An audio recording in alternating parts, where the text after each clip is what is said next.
In our last session, we looked at the sad guitarist through the lens of Wang Yangming.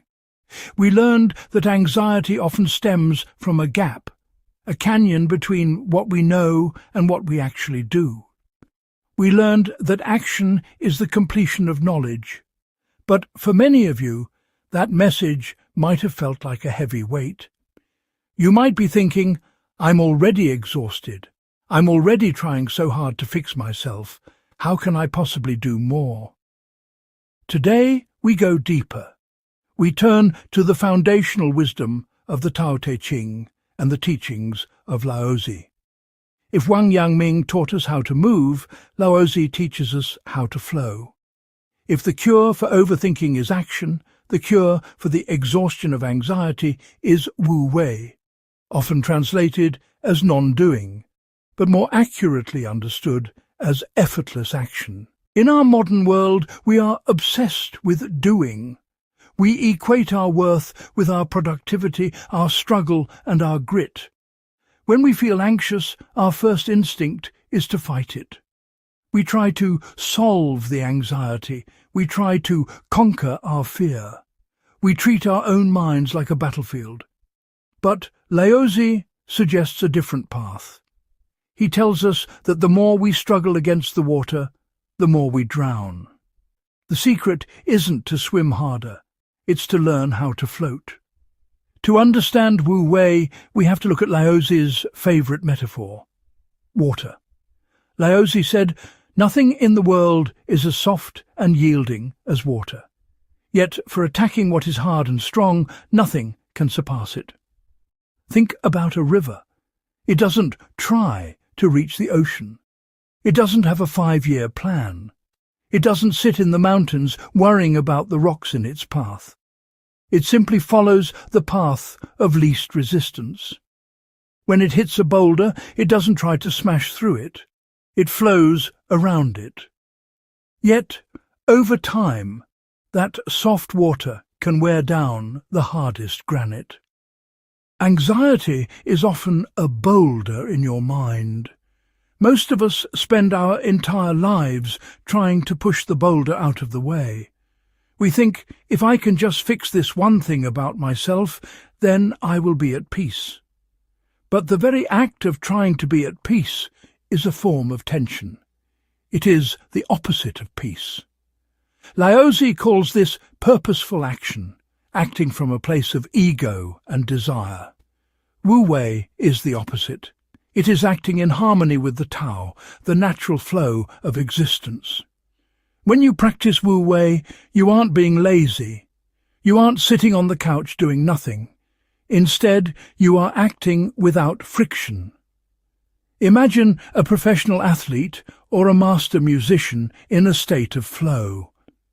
They aren't thinking about their hands. They aren't worrying about the audience.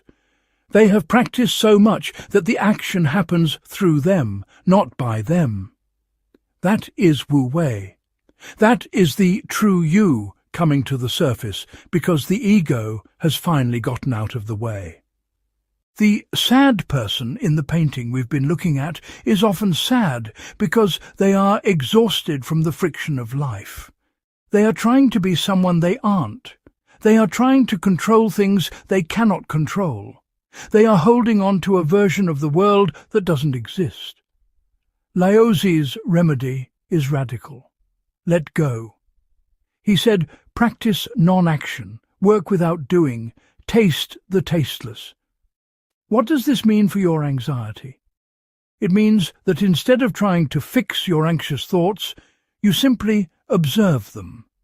You let them be there without trying to change them. When you stop fighting the thought loses its power over you. It's like mud in a glass of water. If you try to stir the water to get the mud out, you only make it cloudier. But if you let the glass sit still, the mud settles to the bottom on its own, and the water becomes clear. In our daily lives, we are constantly stirring the water. We get an anxious thought, and then we get anxious about being anxious. We start a cycle of doing to fix a being problem. Wu Wei asks, What happens if you just sit still? What happens if you stop trying to be better for 5 minutes? What you find is that beneath the surface-level noise of your anxiety, there is a deep, quiet current that is always at peace.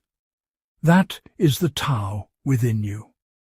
Laozi famously wrote, "Nature does not hurry, yet everything is accomplished."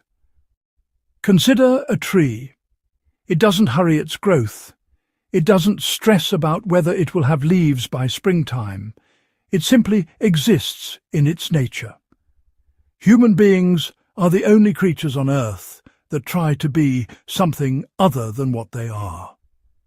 We spend our energy trying to perfect our image, secure our future, and manage our emotions.